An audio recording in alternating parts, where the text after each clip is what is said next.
DGK. Nothing matter. I have an SK. Should I do that, Bacon? Yeah. He gives me an SK and I give him. Yeah, brother. Absolutely. That's what Or I a thought. cape? Let's go, baby! Let's What was go! on that cape? Let's bro. go! What was on that cape? Let's Check, go! check the check, Miley. That's Let's insane go! that we just did that, bro. Yeah! We're up. Hey YouTube, Pastor Bacon here with episode 4 of Timmy Talk. Timmy Talk is a series dedicated to helping those who are new to the game of Dark and Darker experience greater success in the dungeons. Well, in this episode, we have quite a doozy of a topic, and that is explaining to you the value of gear, what brings the price of gear up, and we're going to try to a little bit to introduce to you the idea of the marketplace, how it's used, some tips, some tricks, and things like that. I realized in preparing for this episode that this is something that could be a 10-hour conversation because we were talking about basically the core mechanic of Dark and Darker, and that is loot, or say gear. If I were to list to you the prices of items one by one and what the best stats on each piece are, we'd probably be here for multiple hours. In fact, also by the time you finish watching the video, it probably would be an obsolete video, because the prices of gear actually tend to fluctuate given whatever is currently the meta. It depends also on if Arena is currently out as well. There's many different contributing factors into what makes gear the price that it is. And so instead of that, I'm going to try to follow that age-old saying. It would be better for me to teach you how to fish than just to give you some fish outright. What you're seeing on the screen right now is actually me running just one quick game, actually looting only one module in Inferno on my sorcerer, and we'll talk a little bit about how I priced the gear and how I actually ended up making 4,400 gold in just actually less than 10 minutes. While that's going on too, I want to explain to you just some simple things about Dark and Darker that you need to know before we get into this conversation about gear. If you don't know, there's things called base rolls and random rolls.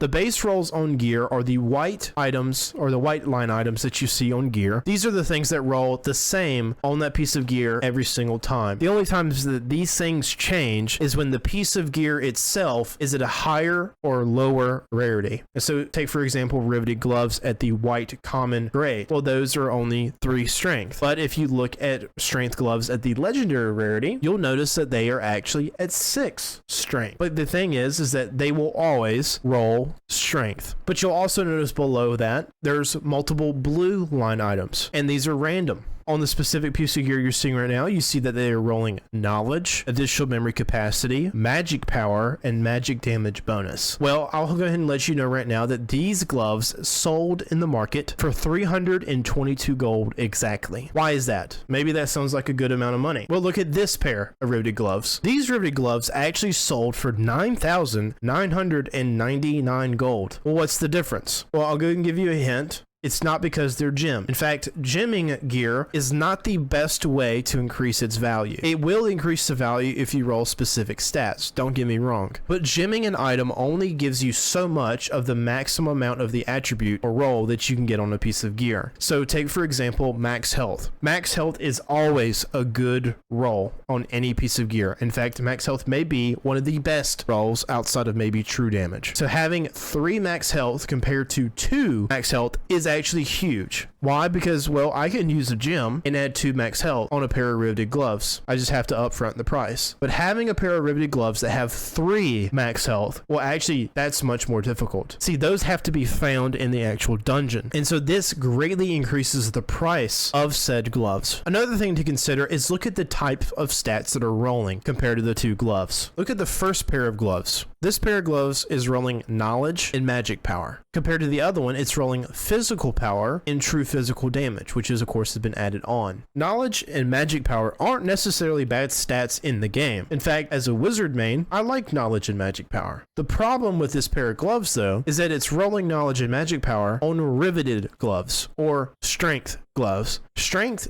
and knowledge don't really go that well together. Knowledge is for casting speed, whereas strength is more so for melee damage. It just doesn't seem to fit. Now, there are hybrid builds out there where this pair of gloves would be much more better and more efficient on, but those aren't typically ran, which is why this pair of gloves the demand is much lower for them. But look at the stats of the other gloves. You have strength rolling with physical power, true physical damage, action speed, max health. All of those stats, all 4 4 out of 4 of the rolls fit really well with the base roll. And so any class that would run riveted gloves would desire these random rolls. Hence the reason why this pair of gloves is much more expensive. And that is in fact the process that you need to take in the dungeon and outside the dungeon with the loot that you've gathered in pricing items efficiently. Let's take for just the example and let's go to the marketplace and search the same rolls we saw on the cheap pair of gloves. Those gloves had knowledge, magic power, and magic damage bonus. That's just 3 of the stats that one rolled. See if adding just some of the stats that are on the first pair of gloves increases in price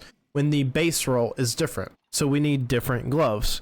So instead of riveted, let's look at, say, reinforced gloves, which roll vigor or gives you more HP. Well, the cheapest pair of those gloves, although these have been on the market for a while, they start at 1,200. That's over 3 times as much, or nearly 3 times as much as the riveted. Well, why is that? Well, because HP is good on any class. In fact, these gloves I'd actually buy. They give you a little bit of knowledge, some extra magic damage, and extra max health, which is even better when rolled with vigor. So say a wizard who you only have about 95 HP, these would be a good pair of gloves to put on. It still pushes towards your knowledge and your magic damage. It also gets you above that 100 HP threshold, so you can tank just a little bit more. And so when you're looking at gear and you're picking up gear in the dungeon, don't just say, oh, it's epic or it's legendary, therefore it's worth a lot. Look at the actual random rolls and see if they match well with the base rolls.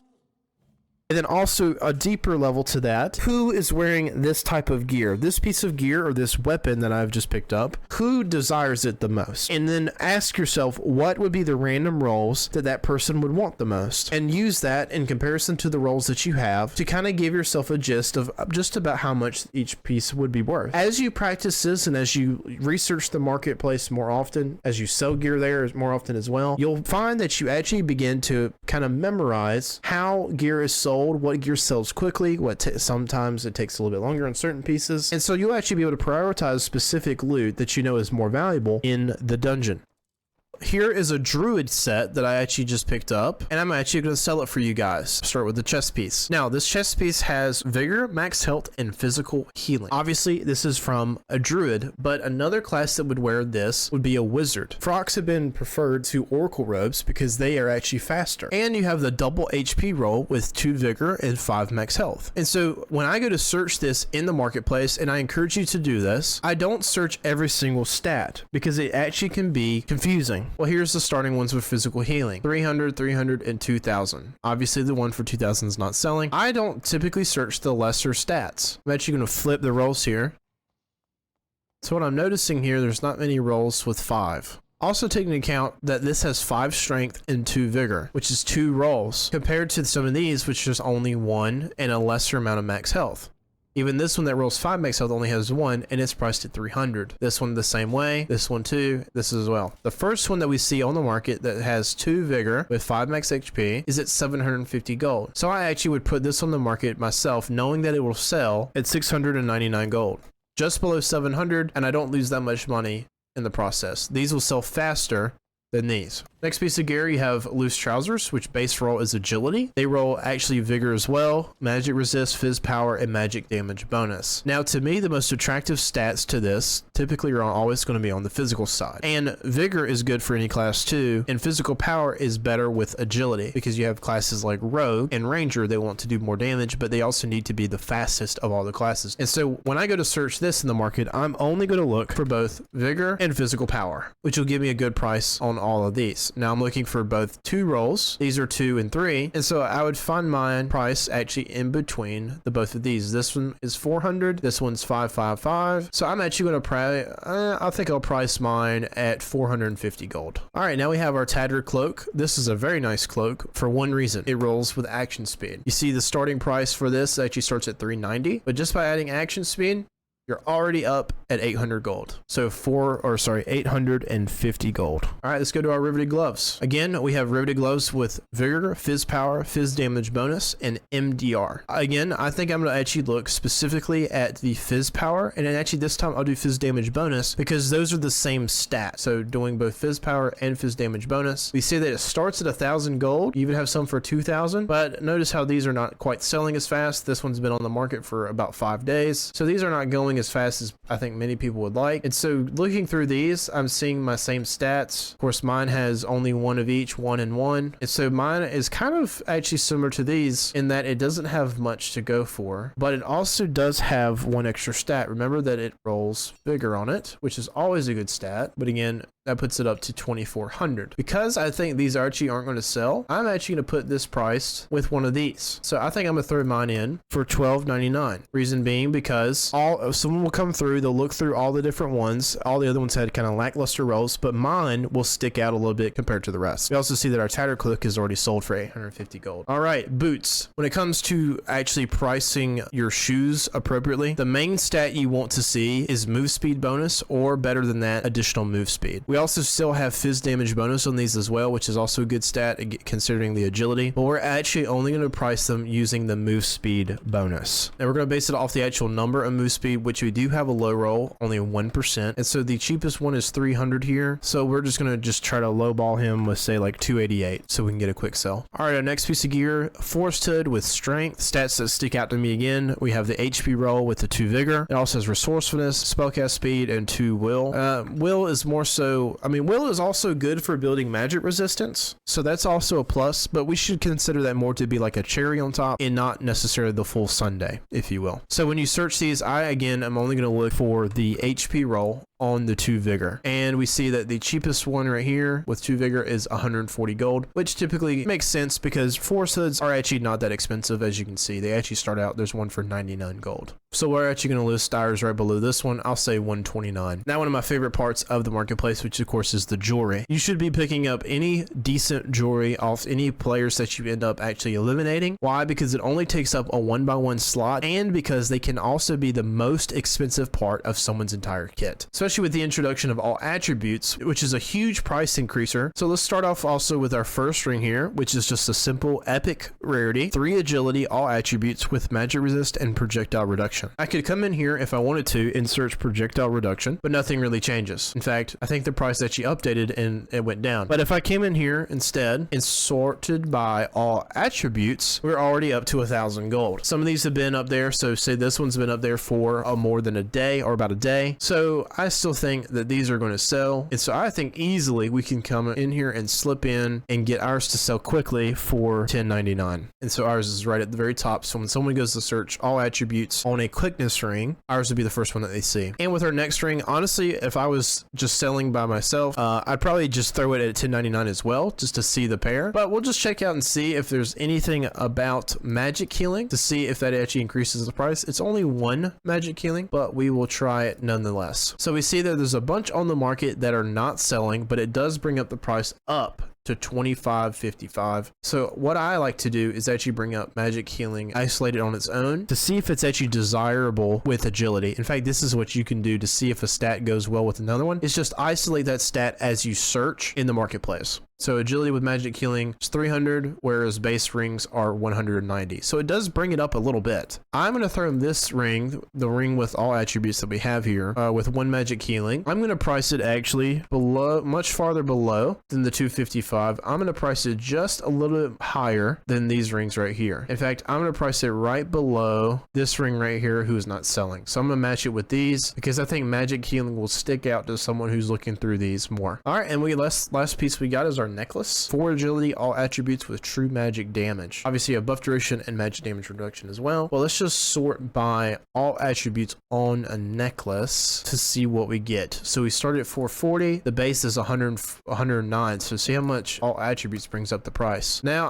I am curious to see. Typically true magic would not increase the price too much, but I just want to see if it does. See, yeah, it does not. But look at this. If you do search true physical, say we had true fizz on our, or true physical damage on our necklace, it would jump it from 488 to 1100. So just another way to show how like certain stats, say like in this case agility, how well it matches with say true physical or fizz damage bonus or anything like that. Our necklace is going to be about 440 gold. And so that kit actually is a pretty good chunk of change. You got probably about 5,000 gold here. And I actually used the same method when selling the gear that I got from this one little raid, and it actually ended up netting me, like I said before, 4,400 gold. A large portion of that actually being because of ruby silver. In fact, as just a little bonus piece of knowledge for you at the end of this video, note that things like ruby silver, froststone ore, gold ore, things like that, the prices of those things are highly valuable because they're tied to arena gear. Arena gear being anything that is self-found and or crafted by you on that character. Those things can be worn into the arena when arena is open and not lost, even if you lose the match. And so because of that, people really enjoy arena and want to have the best kit possible. Those things that are tied to the crafting of gear are highly valuable. In fact, actually, you'll see on the screen here, I noticed that arena was coming back soon, and so I took a screenshot of just some of the crafting materials and what they were currently priced, and here is actually what they are currently priced now. You'll notice that the price of these items went up drastically while arena is open, and actually we have seen this in the history of Dark and Darker since arena has been out. When arena is out, anything tied to crafting gets more expensive. I know that this has just been a very brief overview of what drives the price of loot in Dark and Darker. If you still have questions on why certain gear is more expensive than others, or anything to deal with how this marketplace and the value of gear works, make sure you ask that question specifically in the comment section below. Now, episode 5 of Timmy Talk, we're actually going to be talking about the stat sheet. In fact, I apologize that this is going to be episode 5 rather than this episode, because understanding the stat sheet actually also helps you understand why gear is priced the way that it is. Nonetheless, episode 5 will go down the stat sheet and explain in a basic form what each stat does and just give you some tips and advice considering that stat in mind. If you have any questions about the stat sheet or what certain numbers mean, make sure you also ask that question in the comment section below as well. I know this video was a little bit less on the gameplay side, and so it might be a little bit harder to get through, but I appreciate you watching the whole way through. If you enjoyed this form of content, don't forget to hit like, maybe even subscribe if you don't want to miss any future episodes of Timmy Talk. And once again, I want to thank you guys so much for all the support that you've shown on this series and the channel thus far. It means so much to me. Again, I read every single comment that you guys post below, and so I love the fact that you guys are enjoying it, and to know that I am helping you even in the slightest form makes it all worth it. So I hope you guys have a wonderful rest of your day or night or whatever time it may be. And once again, we'll see you in the dungeons. Bye bye.